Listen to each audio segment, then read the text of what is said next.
prendre la parole à l'occasion de cette séance organisée par la Société des études arméniennes. Donc, je tiens quand même tout d'abord à remercier les organisateurs et les organisatrices, surtout Anaïd Donabedian, pour leur invitation et pour leur engagement quand même constant en faveur de la recherche scientifique autour des études arméniennes. Eh ben, nous sommes également très heureux d'accueillir Madame Armen Donikian Tanıkyan parmi nous pour cette séance. Armen Donikian Tanıkyan, elle est chercheuse, chargée de cours de français, langue étrangère et de méthodologie dans l'université de Yeditepe à Istanbul. C'est dans le département de relations internationales et sciences politiques. Et ses études se concentrent essentiellement sur la question de minorités arméniennes de Turquie. Elle a soutenu en fait aussi sa thèse ici à l'INALCO sous la direction de Monsieur Mouhidine et Madame Anastasiadou. Voilà. Le titre de sa thèse de doctorat est le suivant, étude socio-historique du recul de la langue arménienne et du développement de l'expression écrite en turc chez les Arméniens en Turquie contemporaine. Donc, c'est un sujet très peu élaboré dans le milieu académique. Donc, il me paraît très essentiel, en fait, de faire une présentation au-dessus.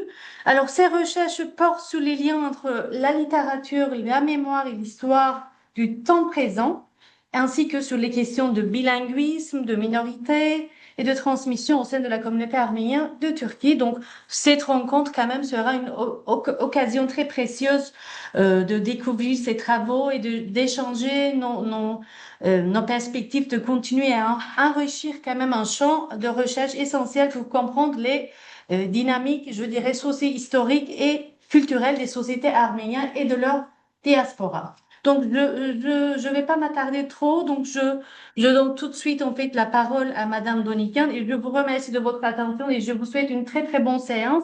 Et après sa présentation, bien sûr, on va quand même continuer avec la discussion et la partie de questions et de réponses. Bon, la parole, c'est à vous. Merci beaucoup. Je vous en prie. Bien, bonjour, bienvenue. Je voudrais remercier d'abord Madame Donabetian et la Société des études arméniens de m'avoir offert l'opportunité de présenter ma recherche. Aujourd'hui, je vais parler à propos d'une littérature mineure qui s'est développée en turc au sein de la minorité arménienne de Turquie durant les 30 dernières années, c'est-à-dire la fin du XXe siècle, le début du XXIe siècle. Et comment je vais faire ça? Tout d'abord, je vais faire la description du cadre historique et social dans lequel a évolué la communauté. Bien, d'accord. A évolué la communauté le long du XXe siècle. Ensuite, je tenterai de décrire qui étaient les auteurs qui ont utilisé cette expression et qui ont été les thèmes qu'ils ont abordés. Alors, aujourd'hui, la communauté arménienne de Turquie est rassemblée à Istanbul et leur présence date d'une période très ancienne. Il y a les chercheurs qui affirment que leur présence était en fait, et ils avaient établi une petite communauté à l'intérieur des remparts à l'époque byzantine. Mais les Arméniens, en fait, leur territoire s'était étendu. euh, C'était un territoire morcelé et étendu entre le haut plateau de l'Anatolie orientale et le Caucase et les montagnes de l'ouest de l'Iran, la Syrie et le Liban. Et les Arméniens de Turquie, en fait, les Arméniens de Turquie, après la lutte de suprématie entre les Ottomans et les Safavides au XVIe siècle, et la région de l'Anatolie orientale étant restée sous l'occupation des Ottomans, et eux aussi, ils ont vécu et ont subsisté sur le territoire ottoman jusqu'au XXe siècle. En 1789 se réalise un renouveau pour ce peuple. Le sultan Sélim III, en fait, supprime les barrières de l'établissement des écoles publiques de tous les peuples, de tous les millénaires de l'Empire ottoman. La population arménienne connaît un renouveau à cette période-là et un train, une expansion de scolarisation qui se propage d'Istanbul vers l'Anatolie et atteint au début du XXe siècle une telle croissance qu'Istanbul gagne l'aspect d'une ville phare de la culture arménienne au début du XXe siècle. Par contre, aujourd'hui, les Arméniens de Turquie s'expriment majoritairement en turc, tant dans la sphère publique que dans la sphère privée. Cette communauté compte aujourd'hui entre 40 à 60 000 personnes et tous sont rassemblés à Istanbul, la plus grande ville de la Turquie, et tout simplement dans cette grande ville. Leur existence, est- ils existent tout simplement dans cette ville. L'usage croissant du turc au sein de cette population, de cette communauté, est en croissance depuis le dernier quart du XXe siècle, je vais dire.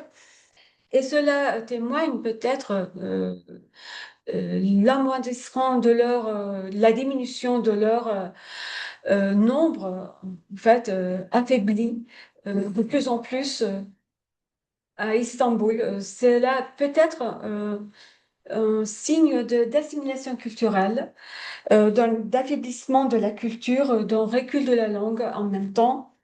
Mais cela peut également témoigner une volonté de s'adresser à un public plus large. Aujourd'hui, je vais en fait soutenir l'idée que c'est l'expression turque euh, a émergé au sein de cette communauté pour, pour montrer une distinction, pour s'élargir un petit peu, briser les barrières et s'ouvrir vers s'intégrer un peu plus tôt dans la communauté, dans la société qui l'entoure. Parce que l'auteur qui écrit dans une langue différente que la sienne, cherche avant tout à être lu et commenté par les lecteurs de cette autre langue et la parole de l'écrivain, ces paroles sont à l'écrit. Il invente un monde dans lequel il peut introduire les éléments qu'il choisit et qu'il veut mettre en avant. Je vais tenir en fait, je vais tenir sur la théorie des écrivains Deleuze et Guattari qui ont lancé cette idée de littérature mineure qu'on peut définir la littérature mineure comme une délimitation au sein de la littérature classique. Ça fait une délimitation au sein de la littérature classique parce que la langue de ces auteurs diffère des des autres auteurs. Ces auteurs de la littérature classique ont un nombre très petit, ils ne sont pas nombreux. Euh, ils s'expriment avec une langue différente et ils font un renouveau, ils apportent un renouveau au sein de la littérature classique. C'est pour cela que je veux aujourd'hui m'appuyer sur la littérature mineure, je vais dire. Et comme exemple, je vais citer aujourd'hui comme exemple de littérature mineure cette écriture d'expression turque qui a apparu au sein de la minorité arménienne à partir de la fin de la dernière décennie du XXe siècle. Et je vais commencer avant tout à faire la description d'un petit peu du cadre historique. Et quand je dis cadre historique, je vois en fait une histoire de migration continue. Je vais commencer avec la date avec 1917 tout d'abord. C'est la date de 1917 en fait jusqu'en 1920-25 qui est je vais dire plutôt, c'est une période d'orientation vers Istanbul des provinces anatoliennes, une vague de migration vers la grande ville qui va s'arrêter un petit peu dans les années, avec la proclamation de la République, dans les années 1922-23, parce que le gouvernement de l'époque réprime un petit peu, ne laisse plus le déplacement. Par contre, ce sont les Arméniens d'Istanbul qui se déplacent vers l'extérieur. Plutôt, c'est une vague migratoire vers les pays étrangers, comme pour la plupart en France et aux États-Unis. Et ces vagues des Stambouliotes, la migration des Stambouliotes, en fait, pourquoi? Ça dépend de quoi. En général, cette époque est marquée par ça commence en 1922 et ça continue en 1928 avec les propagandes de citoyens turcs dans l'espace public. Ce qui entraîne en fait des effets négatifs sur la population arménienne. Et ça dure jusqu'aux années 1930. Mais ça va être repris dans les années 1960, une seconde fois, parce que les dirigeants, les gouverneurs de la Turquie sont un peu plus durcis, ont un peu plus durci la politique et ça pose une pression sur la communauté de parler toujours dans la discrétion, de rester toujours dans le privé, dans le domaine privé, à l'intérieur au sein de la famille tout simplement, et de se dissimuler un petit peu son appartenance identitaire. Ça a bien sûr des effets négatifs sur la population pour la transmission de la langue et de la culture. Ensuite, il y a les événements de 1900, en 1942 avec le commencement de la Seconde Guerre mondiale. Il y a l'impossible infortune qui est exercée plutôt sur les communautés arméniennes et grecques, les minorités, les communautés, on va dire, chrétiennes. Ça a eu aussi des effets négatifs, une passe sur la communauté. Ensuite, bien qu'il y ait eu une période d'amélioration des rapports entre le gouvernement de l'État turc et la communauté arménienne, avec l'ouverture de l'école Sulpaç Blabank, de lycée Sulpaç Blabank, ce qui en fait présente le moyen d'envoyer les enfants pour apprendre l'arménien dans les écoles, dans le lycée arménien, un rapprochement des relations entre la communauté et le gouvernement. Mais quand même, il y a les effets de 1955, les pillages, les pogroms de 7 septembre. Encore une fois, ce qui va entraîner des vagues de migration vers l'extérieur. Par contre, à l'intérieur de la province, la migration de la province vers la grande ville, c'est après les années 1940-45, avec l'ouverture notamment de l'école sur le Patch de Blebank, parce que les familles peuvent envoyer tout d'abord leurs enfants au lycée, et puis eux aussi, ils peuvent eux aussi migrer vers la grande ville. Le problème, c'est diffère un petit peu de ceux de la grande ville. En fait, ils ont le problème de ne plus avoir des écoles à envoyer leurs enfants à éduquer l'arménien, la langue arménienne, et ils n'ont plus de prêtres. Il n'y a plus d'école, il n'y a plus de prêtres pour enterrer les défunts, ou bien faire pour les organisations de baptême, ou bien pour les mariages. Le problème, ça diffère un petit peu de les Arméniens de la Hongrie. Quand on arrive dans les années 1960, on voit en fait le durcissement des gouverneurs.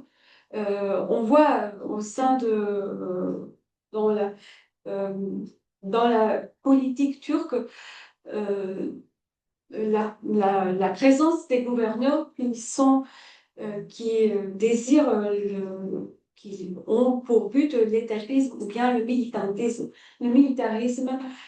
Et d'ailleurs, au sein de la société turque aussi, il y a cette polarisation entre des tendances gauche et des tendances droite, ce qui fait un peu plus de pression sur la communauté arménienne. Et ça, on le ressent en fait à partir des années 60 dans les écoles de la communauté, dans les écoles arméniennes de la communauté, avec les professeurs qui enseignent, les enseignants de la culture turque, comme les enseignants des cours de turc, ou bien les directeurs adjoints turcs avec la dévolution, la pression des directeurs adjoints turcs. Et après, on rencontre dans les années 1960, 70, 75, et on rencontre en fait la présence apparaît d'un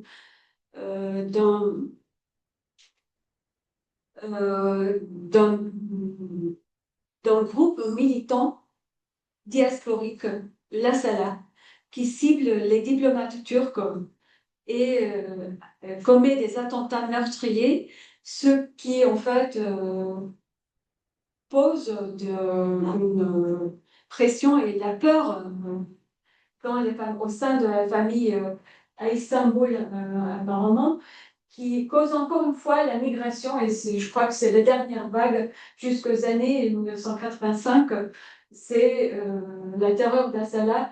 euh, et puis il y a la terreur qui monte dans les régions, pour les régions de l'Anatolie, au sud de l'Anatolie, il y a cette dispersion des actions de polarisation des gens de gauche et de droite. Il y a ceux qui se propagent, qui s'établit euh, d'Istanbul vers les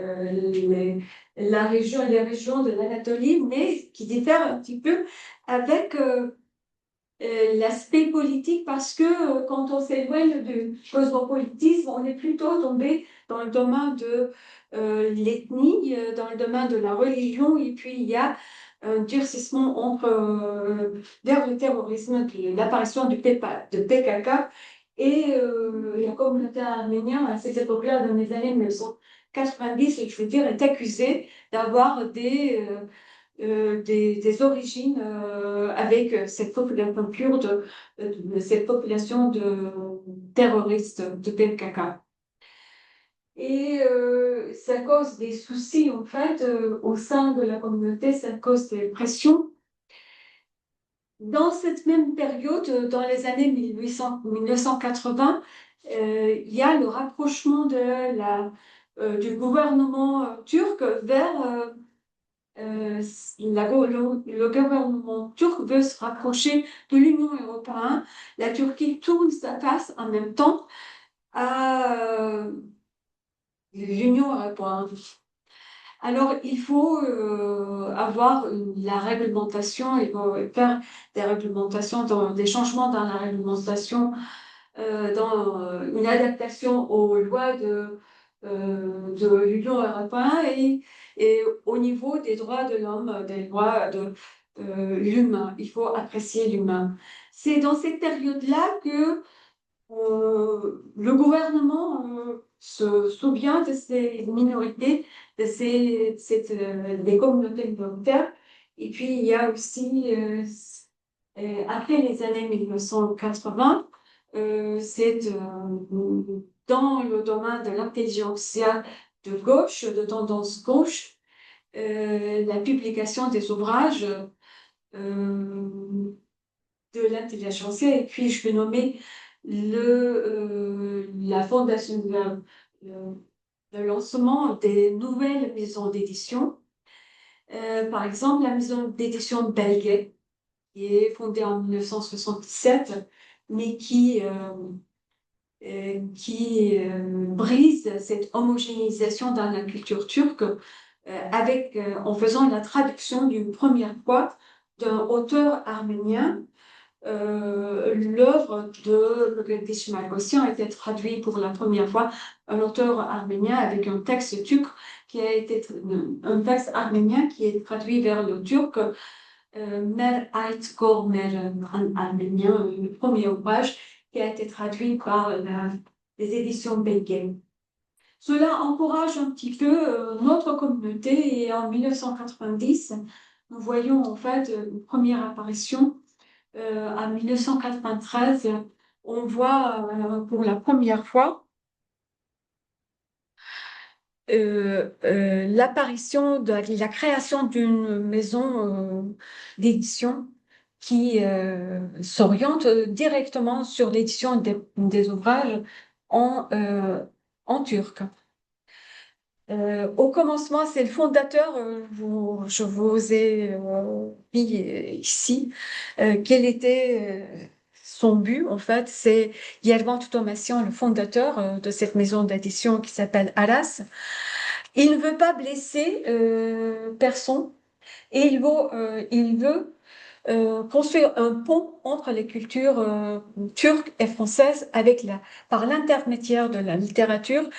Il dit qu'il cherche, s'il ne voulait pas brusquer personne, et vous devez agir avec harmonie. Et la fondation, c'est pour un premier. Et ensuite, 2 ans plus tard, nous voyons l'apparition d'un hebdomadaire à gauche. Son fondateur, c'est Hrant Dink. Euh, Ici, vous voyez son livre qui a été édité après son décès. Une personnalité qui a été connue, un activiste qui a été connu en fait avec son franc-parler, qui lui en fait euh, qui lui met des ennemis, qui lui fait créer des ennemis jusqu'au niveau à être assassiné en 2007. Son livre a été édité par un autre éditeur arménien, par Étienne Marchoukian, après son décès, pour lui rendre hommage. Dans cet ouvrage, en fait, il parle de ce qu'il veut établir entre l'Arménie et la Turquie, comment on peut établir un rapprochement des liens, des rapports entre les deux pays qui sont très proches mais qui sont éloignés en même temps. Comment est-ce qu'on peut parler sur le passé, avoir un futur, un avenir en commun? C'est sur cela qu'il commente sur ce livre, dans son document.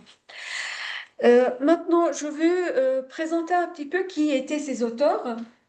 Ces auteurs sont, pour la plupart, ils ont des professions libérales. Ils ne sont pas des écrivains, vraiment et vraiment des écrivains, mais ils ont pour la plupart, la majorité de ces personnes sont des professions liées à l'écriture. Ils sont pour la plupart du temps des journalistes, je vais dire. Il y a encore des auteurs qui sont devenus auteurs en fin de leur carrière professionnelle. Il y a des enseignants, en général des enseignants de supérieur, mais qui sont pour la plupart des femmes, des enseignants à l'université, des femmes auteurs, des autrices. Il y a des auteurs avec prix littéraires, très peu d'auteurs qui ont des prix littéraires. Il y a très peu d'auteurs qui sont des célèbres, en renom.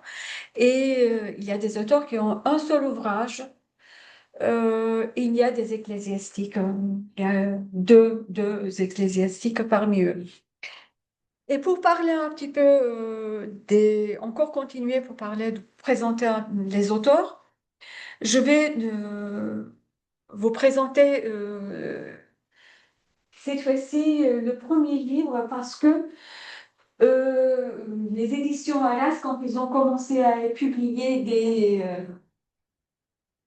des ouvrages d'expression turque, c'était au commencement justement des traductions des auteurs classiques arméniens, de la culture arménienne. C'était en général des ouvrages de Hagop Minsouri ou bien de Ala Güler, qui était connu comme photographe, comme photographe, mais qui avait commencé sa carrière avec des petits nouvelles, des petits contes écrits en arménien. C'est Mogadish Malgossian qui, en fait, s'est auto-traduit son œuvre, Mer Aktko Mere. Il a appelé ce roman, il a donné, et le livre s'est intitulé Le quartier Yabul Mahallesi ou bien Le quartier des infidèles, si je peux traduire un petit peu, faire la traduction. Euh, En peu de temps, il y a d'autres auteurs qui sont reliés à ce groupe d'auteurs qui commencent directement à écrire en turc. Je peux citer parmi les premiers, je peux citer en fait Kirkor Ceyhan, qui est né à Sivas, dans une région de l'Anatolie, mais qui est migré à la fin de sa vie en Allemagne. Il est décédé en Allemagne. Et puis, il expose dans son ouvrage ses régions natales dans un style humoristique, en plein humour et en plein humanisme. Il y a un deuxième, Rafik Kebapchian, qui lui aussi a émigré dans sa jeunesse pour faire ses études universitaires en 1964, mais il s'installe en Allemagne, il ne rentre plus. C'est une personnalité qui veut en fait euh, contribuer à la culture arménienne, à la dispersion, au partage de la culture arménienne. Il fait des traductions vers l'arménien, des articles écrits en arménien, lui aussi. Il écrit en arménien, mais il auto-traduit son œuvre, ses nouvelles et les publie. euh, il fait une première publication avec les maisons d'édition Alas. Il y a aussi des jeunes qui participent à cette vague littéraire, je vais dire, avec l'autofiction. L'autofiction parce que eux, ils n'ont pas vécu ces années de migration, de déportation, je vais dire, mais qui ont connu ces histoires par leurs arrière-grands-parents ou bien leurs grands-parents. Et avec la fiction, ils y interviennent. Jacqueline Chelic, elle est éduquée dans un secondaire public, mais elle a progressé dans le domaine littéraire. Elle a reçu des prix littéraires et elle continue avec l'écriture. Et ce n'est pas tout simplement la maison d'édition Alas, mais il y a avec le temps un intérêt qui est en plein émergence, en plein croissance, je vais dire. Il y a d'autres maisons d'édition, beaucoup d'autres maisons d'édition qui s'intéresse à cette nouvelle vague littéraire, je vais dire. Encore un autre écrivain arménien, Jean Devletoğlu, lui aussi, il a émigré dans les années après sa jeunesse, dans sa maturité, je crois. Et vous voyez, la maison d'édition ici en bas change. Ce n'est plus les éditions Alas.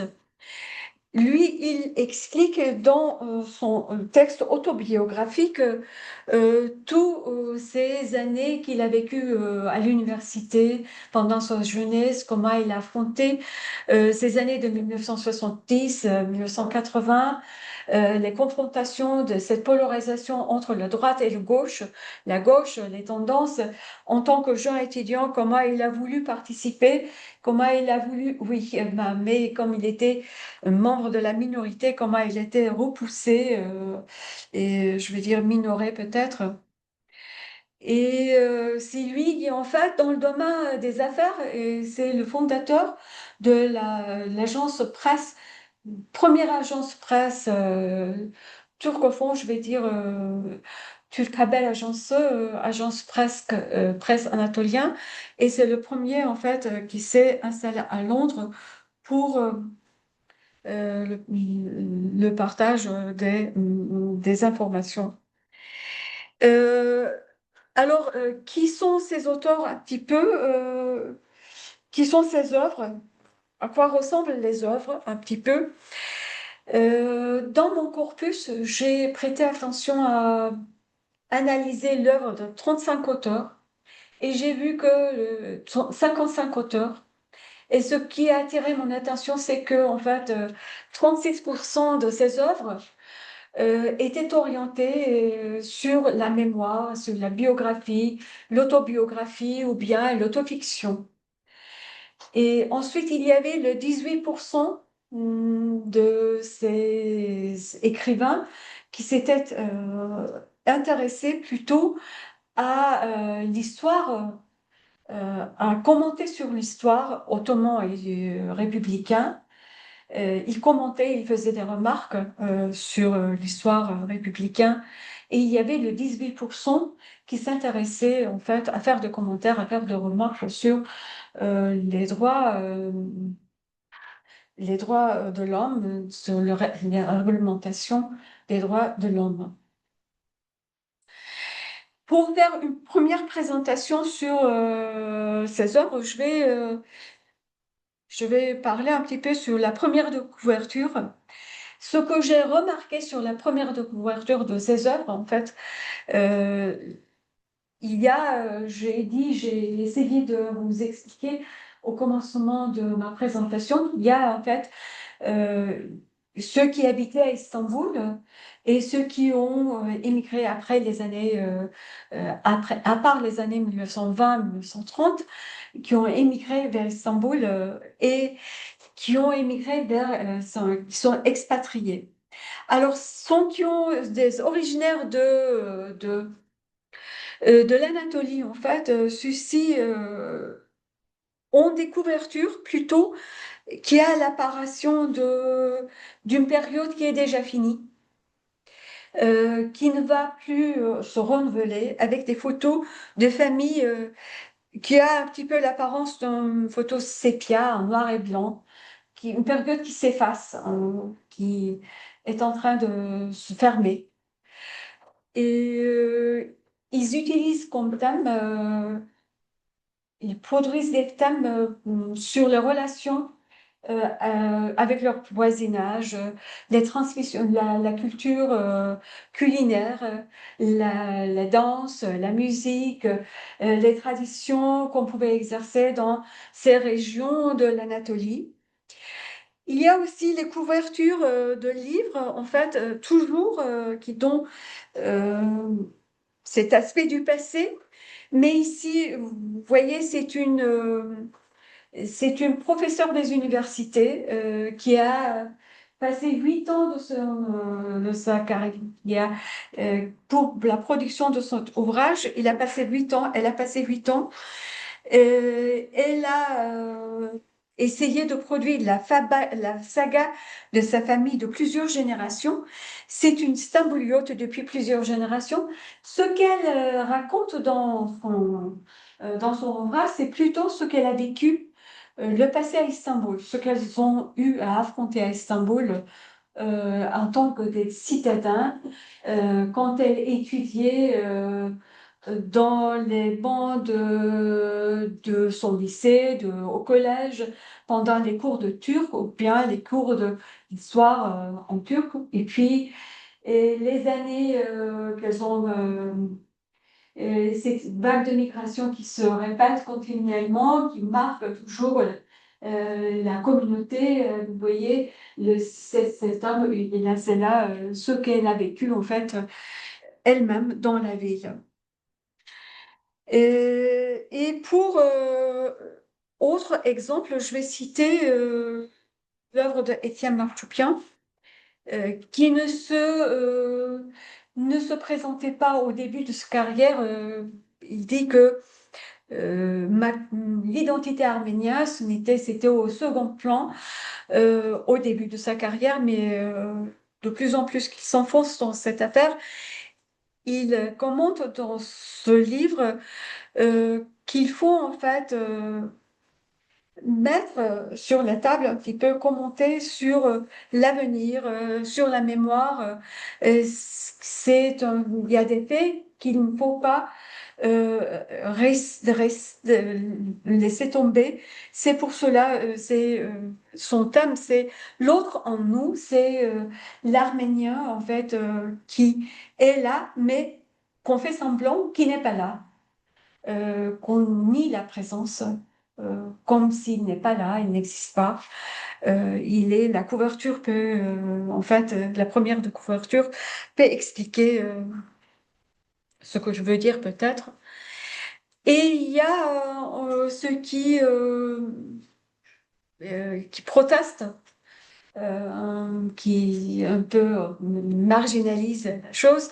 Je vais présenter la couverture de Sevan Nishanian. Il questionne avec 51, il oriente 51 questions dans son ouvrage.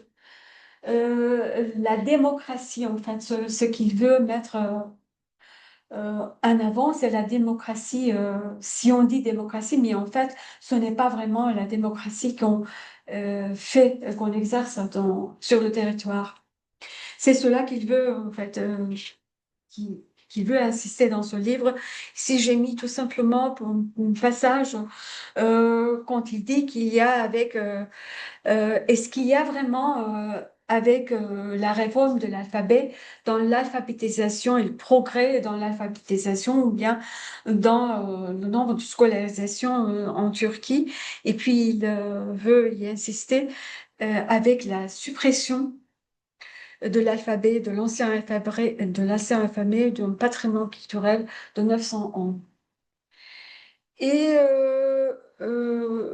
j'ai rencontré aussi d'autres ouvrages qui étaient très attirants. Cet ouvrage, en fait, c'est l'auteur, il est originaire de Hemşin, si vous connaissez, c'est une région juste au sud-ouest, à la frontière de la Turquie, juste sur le haut montagne de la frontière de la Turquie. Les éditions Arlas qui touchent un bouton en fait un petit peu différent des autres ouvrages parce que cette minorité, je veux dire, se connaît en tant que des Arméniens, mais dans, euh, euh, dans la période, dans toute cette période qui s'étend devant nous, et ils sont convertis à l'islam et ils veulent être en fait acceptés comme des musulmans, des Arméniens musulmans. Et les éditions arméniennes avec ce livre touchent en fait sur cette thème un petit peu quand même. Mahir Özkan, il se dit arménien, être arménien, mais il veut être accepté en tant que musulman. Le livre est très intéressant parce que le livre est double page, dans son double page, est édité en même temps en arménien et en turc, mais avec les mots en arménien. Ensuite, j'ai rencontré aussi des auteurs qui ont d'autres souches, d'autres origines d'autres origines ethniques que les Arméniens. Mais ici, vous voyez, c'est un pseudonyme, Isaac Uygur ou Isaac Eskidjian. Euh, il se définit comme arménien, bien qu'il ait des souches, qu'il n'est pas originaire arménien, pour en fait montrer sa révolte d'un part, et d'autre part, il dit que si les Arméniens continuaient à vivre dans la communauté, dans la société arménienne, le 20% aurait des noms arméniens, pourrait avoir des prénoms arméniens, ce qu'il veut rappeler avec ses protagonistes et avec son pseudonyme, avec ce suffixe yen. Et il soutient un petit peu, je vais dire, cette expression. Maintenant, pour ce que j'ai remarqué dans ce que je peux citer dans les textes, je vais donner un petit peu certains exemples, ce que j'ai remarqué dans les textes. Je vais faire un petit zoom autant que le temps me permet et je vais poser certains exemples des livres que j'ai eu l'occasion de lire. Tout d'abord, je vais présenter le livre de Takui Thomasian Zama, c'est la fleur, c'est la sœur des éditions de Monsieur Ibrahim Thomasian. Le livre que vous voyez ici, la couverture, c'est une recette de cuisine, c'est un livre de recettes de cuisine, mais qui ne ressemble pas en fait du tout à une recette de cuisine, à un livre de recettes de cuisine, parce qu'il y a introduit les histoires de vie de sa famille, de quelques générations. Ce qui attire ici l'attention l'attention, c'est en fait le problème qu'on a cité tout à l'heure. Euh, Elles sont sa famille est originaire de Çatalca, une région qui est très proche d'Istanbul. Même dans cette proximité à Istanbul, cette partie, cet extrait, vous pouvez voir qu'ils ont ce problème avec le défunt la mort de son père. Ils ont le problème de l'enterrement parce qu'il n'y a pas de religieux intérêt et ils veulent en fait euh, amener le défunt à Istanbul. Quand même, il y a intérêt, il n'y a pas. Il y a aussi le problème, un autre problème avec les prénoms. Tous les prénoms, en fait, des hommes et des femmes ils ont dû avoir des prénoms en turc et en arménien. C'est en fait peut-être, on va dire, plutôt dans le domaine des affaires pour pouvoir gérer la vie, pour pouvoir continuer dans le domaine des affaires. Ils ont dû euh, dissimuler leur appartenance identitaire avec des prénoms euh, turcs. Ce même thème est abordé dans l'œuvre de Mgrdich Margosyan, Tespih Taneleri, que je veux, en fait, les grains du chapelet, on peut arrêter en français. C'est encore un peu plus, renforce la pression sur les mains et cette obligation de dissimuler son appartenance identitaire. Il y a quelque chose de différent en fait qu'il veut insister là-dessus aussi.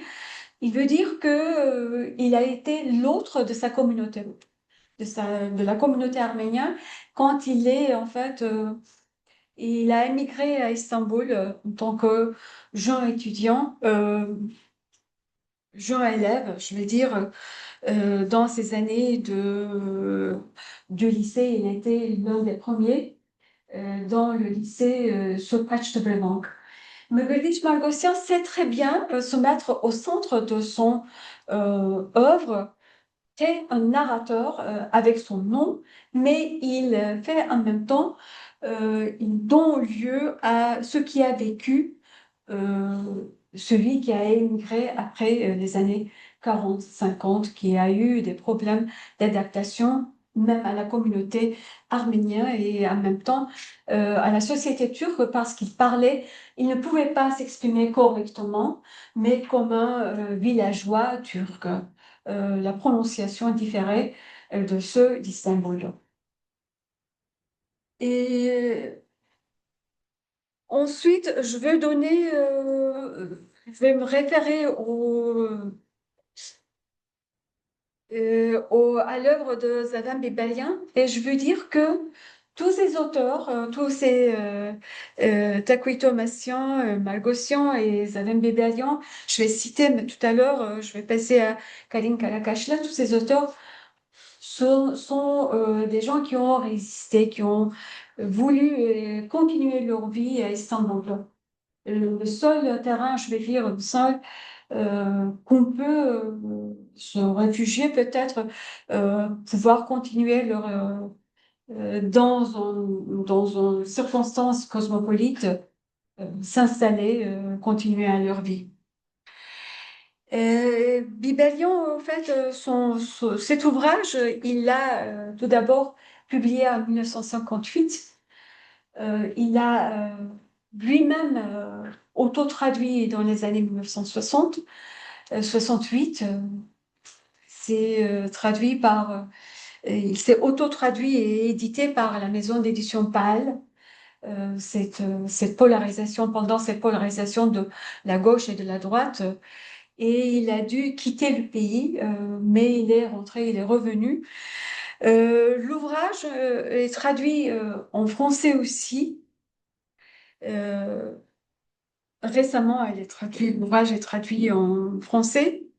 Ici, il évoque deux familles pendant une très courte période, pendant une fin de semaine, tout simplement. Et il insiste lui aussi les quartiers où habitent les Arméniens. Le thème se déroule dans un nouveau quartier récemment fréquenté par les Arméniens. On est sur le côté asiatique, Djedebostan. Et puis, c'est la villégiature où on passe l'été. Les familles turques et arméniennes sont ensemble. Encore, ils sont dans les années 1960, 60, 70. La communauté est visible et audible sur le plan social. Il insiste sur cela. C'est un roman tout à fait social qui décrit toute cette période des années 1960, des années 1950, ce qu'ils ont vécu. Et ce qui attire l'attention, qu'il n'y a pas beaucoup d'intimité, de rapprochement entre ces deux familles. Bien qu'ils soient sur la même route, qu'ils se trouvent très près, les maisons sont très proches l'une de l'autre, les relations sont dans un certain respect, mais ce n'est pas l'amitié, le voisinage, tout simplement dans le formel. Il insiste aussi sur les figures de l'arménien stambouliote et l'arménien provincial qui est récemment arrivé à Istanbul. Pour lui, l'arménien stambouliote, dans ce livre, est un homme qui ne s'intéresse que simplement qui ne s'inquiète de ses propres intérêts. La communauté n'a pas beaucoup trop d'importance pour lui, tandis que le provincial, il est beaucoup proche à sa communauté, il le soutient et, euh, et il cherche à trouver sa place avec l'argent euh, qu'il veut, euh, qu'il veut montrer sa richesse. Il insiste aussi sur l'érosion sociale au sein de la communauté. Après cet événement de l'impôt sur la fortune. Si je remonte sur l'axe du temps verticalement, je vais cette fois-ci un autre auteur, une plus jeune autrice, Karin Kalakaşlı. Euh, Elle aussi, elle fait la description de la ville, comme Zavan Bibelian. Mais je vais dire, c'est après la mort de l'assassinat de Blantic, et le livre est en fait voué à sa mort, c'est un commun requiem. Euh, elle, Elle insiste sur les noms, elle aussi. Elle commente sur son prénom, Kaline. Elle veut dire que ça symbolise la pureté, Kaline, dans la langue. Et elle s'attache à, au féminin, à la figure féminine, à la présence de la figure féminine, à la force du femme avec des appellations de Camille Claudel ou bien des auteurs, des autrices comme des autrices turques qu'elle apprécie. Comme... Et à la fin de son ouvrage, après avoir connu tout, la complexité du monde, elle dit qu'elle veut intégrer et devenir un protagoniste de son livre et devenir un caractère de son livre. Elle veut changer son nom. Euh, Elle veut devenir Asiye Kabahat. Et ici, Asi, ça veut dire en turc un rebelle. Et avec le suffixe lié, c'est la féminisation, un rebelle. Et avec le nom patronymique, Kabrat, elle insiste sur le fait d'être arménien, c'est une faute. Kabrat, ça symbolise pour elle cela. Alors, c'est tout ce que je peux dire sur ce que j'ai fait en tant que recherche. Est-ce qu'il a eu, je ne sais pas, est-ce que je dois m'arrêter si j'ai trop parlé, je ne sais pas. Euh, Non, ça va encore 5 minutes. 5 minutes, bien, bien. Non, largement. Bien, d'accord. Ce que j'ai pu retenir, en fait, et cette littérature a eu quelques fonctions sociales. Quelles ont été, comment définir en premier lieu, euh, rappeler les lieux d'origine, expliquer les lieux d'origine, ça a permis d'émailler, aux auteurs, ça a permis d'émailler leur texte avec le folklore de leur culture. Euh, Avec la danse, la musique, la nourriture, les traditions, la religion et la culture, c'est en fait la propagation, l'établissement de la culture une nouvelle fois, même pour la jeunesse de la communauté arménienne, Saint-Bouliot, c'est important. Rappeler un petit peu ce qu'il y avait de culture. Ensuite, je vais dire ça a servi un petit peu, les écrivains de cette minorité sont devenus comme des passeurs pour rendre possible le dialogue entre la société turque et la communauté arménienne, établir le dialogue, établir la médiation entre les deux, la communauté et la société, et adapter, briser la barrière, l'enfermement de la communauté arménienne, de cette repli sur soi, de cet enfermement qui empêche en fait, qui empêche l'avancement de la communauté, je veux dire la progression de la communauté. Cette littérature a opéré en deux sens parce que ceux qui sont intéressés à cette littérature ont eu un petit peu la compassion, ils ont senti la compassion et puis ça a pu même changer les termes de la domination de l'État, je vais dire. Et enfin, une troisième fonction, je vais dans le domaine de l'histoire. Euh, c'est important parce que toutes ces histoires de mémoire, de biographie ou bien de commenter sur l'histoire, le passé, ce qu'on a vécu, a pu mettre en place, mettre en avant une histoire vue d'en bas, qui a été composée par chacun qui ont vécu ce qu'ils ont vécu, une histoire qui peut s'avancer, qui peut se dessiner auprès de l'histoire formelle, une histoire qui n'a pas été peut-être expliquée aux gens de la communauté, qui avait en fait une tendance à supprimer, à bafouer un petit peu leur appartenance et qui se demandaient peut-être avec le temps, ça fait un siècle, une centaine d'années, qui se demandaient qui sommes-nous? Est-ce que c'est des apatrides, des Arméniens, des Turcs?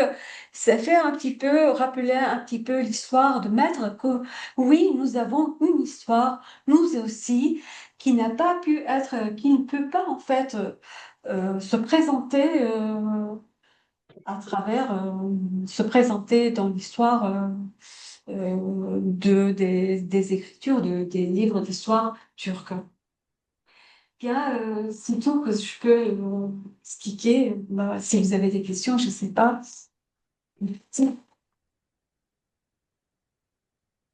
Merci beaucoup. Je tiens à vous remercier, Madame Dolivian, pour cette présentation du cours et qui nous fournit aussi en fait des éléments de réflexion vraiment très riches pour pouvoir analyser, pour pouvoir mieux comprendre les Arméniens de Turquie.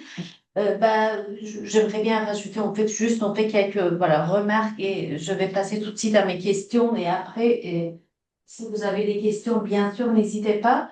Je pense qu'à partir de ces trajectoires un peu biographiques et des auteurs et des autrices quand même d'origine arménienne ou arménien tout simplement, je pense que cette étude quand même montre, je veux euh, que le génocide quand même, parce qu'on est quand même sur les terres de négation, il faut bien en parler aussi, mais le génocide ne s'est pas limité aux violences physiques de 1915, mais qui s'est prolongé quand même dans le temps. C'est ce que, dans le temps, et à travers aussi des mécanismes de d'effacement et des effacements plutôt mémoriels, et je dirais plutôt linguistiques, vous voyez, que c'est ce que j'appelle aussi, on peut qualifier aussi de mémoricide, parce qu'en fait, cela a continué dans les années républicaines, tout ça, cette obligation de parler citoyen parlant turc, les lois, etc.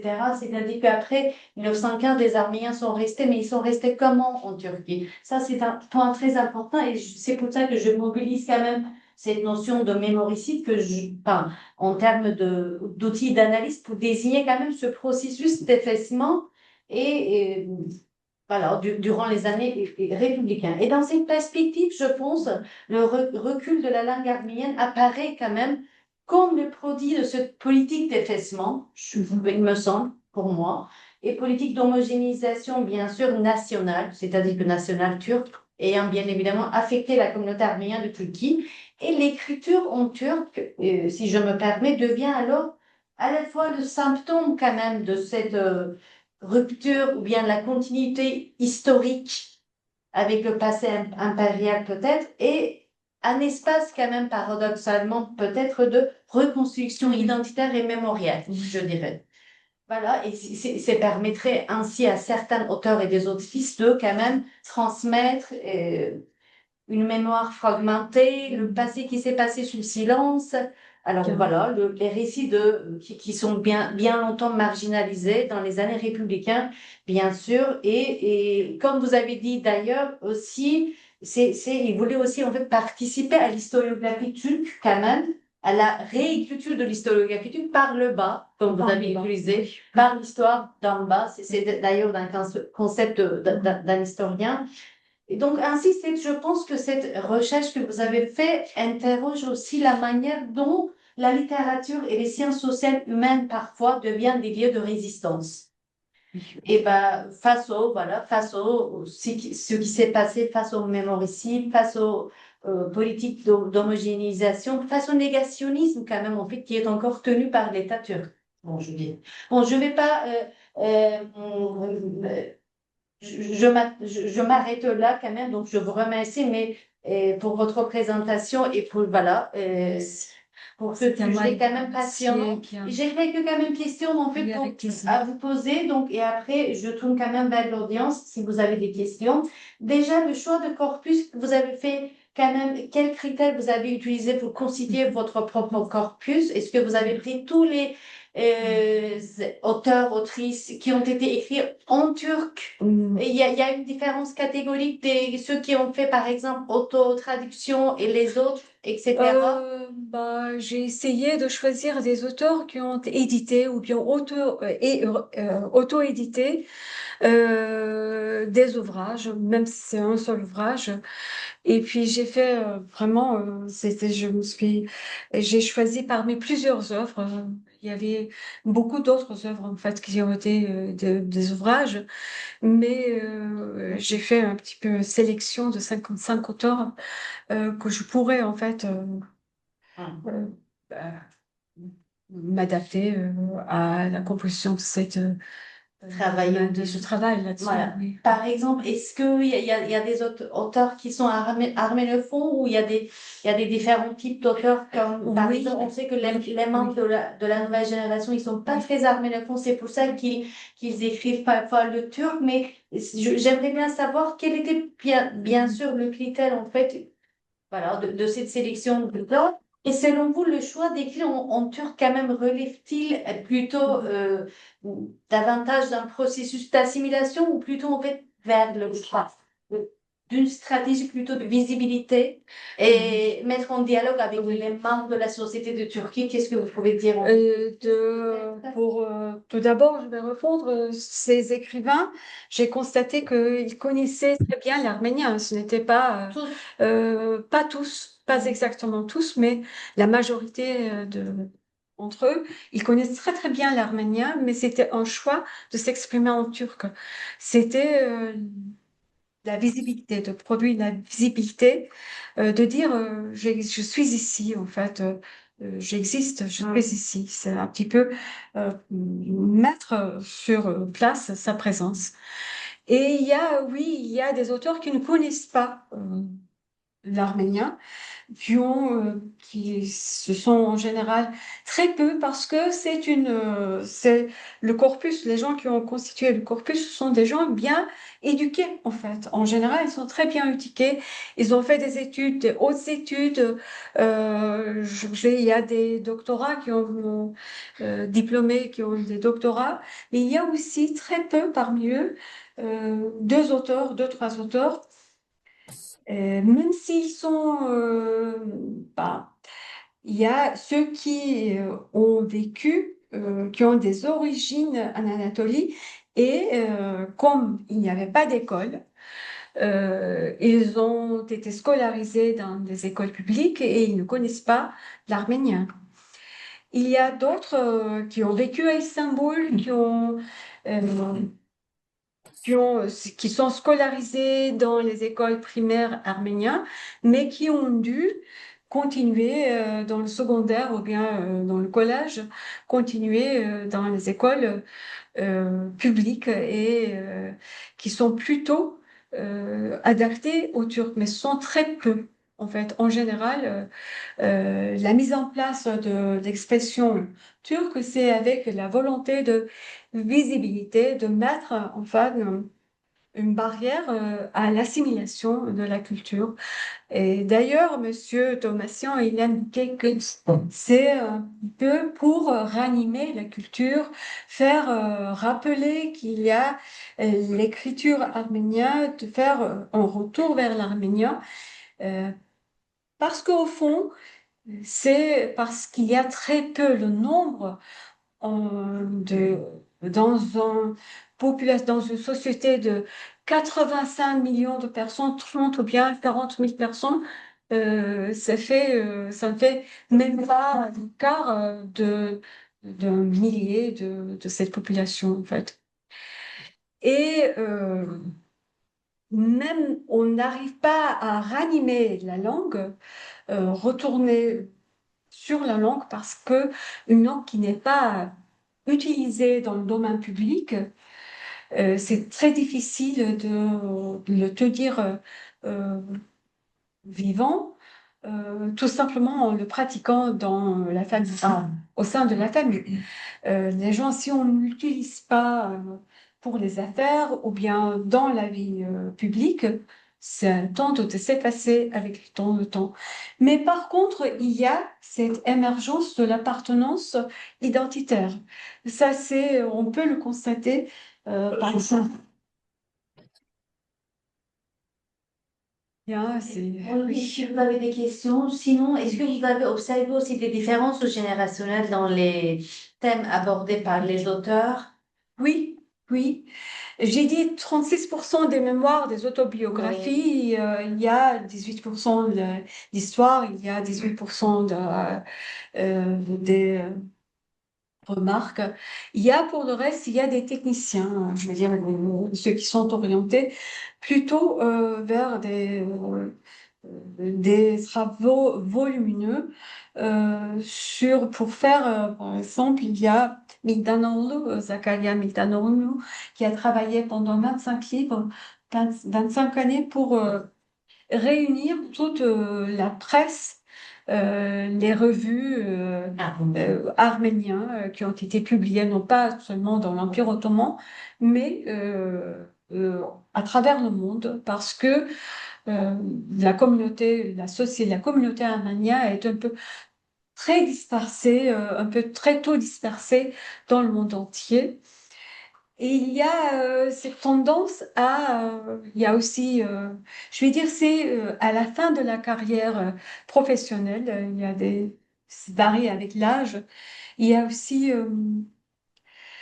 un linguiste qui a composé deux grands volumineux dictionnaires du turc vers l'arménien. C'est des tendances avec l'âge, les plus âgés tentent à ranimer la langue, tandis que les plus jeunes euh, agissent avec l'autofiction. Mais même l'autofiction sert toujours à mettre l'histoire en avant, en fait. Même avec l'autofiction, vous pouvez créer l'histoire que vous voulez mettre, si vous voulez le mettre en avant. Les jeunes, ils n'ont pas vécu le commencement du siècle, mais ils le connaissent plus ou moins avec les ancêtres, les grands-parents. Bien, Vous avez des questions, Caron? Oui, monsieur. Des grands-parents qui sont des Arméniens. Bon, merci beaucoup. Voilà, je pense qu'il est moment de clôturer quand même. Je vous remercie, madame. C'était à moi pour cette opportunité que vous m'avez présentée. Voilà. Merci beaucoup. Et ben, merci aussi d'être venus si nombreux quand même. On est quand même finalement nombreux. Et au plaisir de vous retrouver quand même dans les prochaines séances de Société des études arméniennes peut-être. Et ben, je vous souhaite une très belle soirée et merci beaucoup. Au revoir. Merci.